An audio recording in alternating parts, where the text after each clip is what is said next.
किया। लोकसभा से ये विधेयक पहले ही पारित हो चुका है।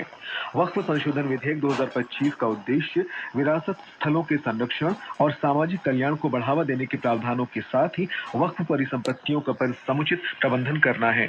इससे पारदर्शिता बढ़ेगी और वक्फ बोर्ड तथा स्थानीय प्राधिकरणों के बीच समन्वय बढ़ाकर प्रशासन में सुधार लाया जाएगा।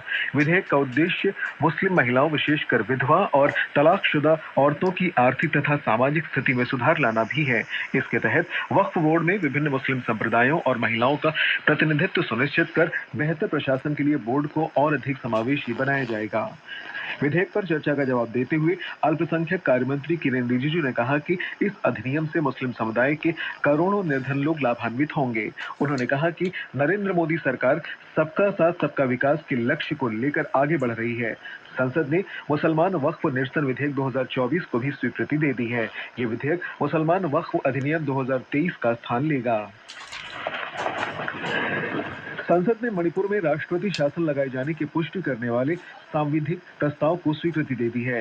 राज्यसभा ने आज तड़के इसे मंजूरी दी। ये प्रस्ताव इस वर्ष 13 फरवरी को संविधान के अनुच्छेद 356(1) के तहत मणिपुर में राष्ट्रपति शासन की घोषणा से संबंधित है।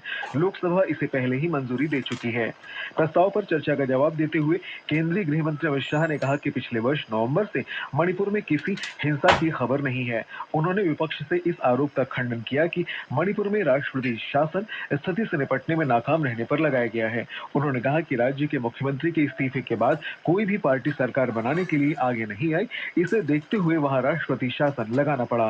गृह मंत्री ने कहा कि मणिपुर में राज्यपाल के रूप में अजय कुमार भल्ला की नियुक्ति के बाद से शांति है। प्रस्ताव पर चर्चा की शुरुआत करते हुए विपक्ष के नेता मल्लिकार्जुन खड़गे ने आरोप लगाया कि सरकार मणिपुर में हिंसा रोकने में विफल रही। उन्होंने राज्य में हुई हिंसा की जांच कराने की मांग की। भारतीय जनता पार्टी के डॉक्टर अजीत माधव राव ने प्रस्ताव का समर्थन किया और कहा कि नरेंद्र मोदी सरकार ने कांग्रेस सरकार की तुलना में 5 गुना अधिक राशि मणिपुर के लिए दी है। तृणमूल कांग्रेस के डेरेक ओब्रायन, डीएमके पार्टी के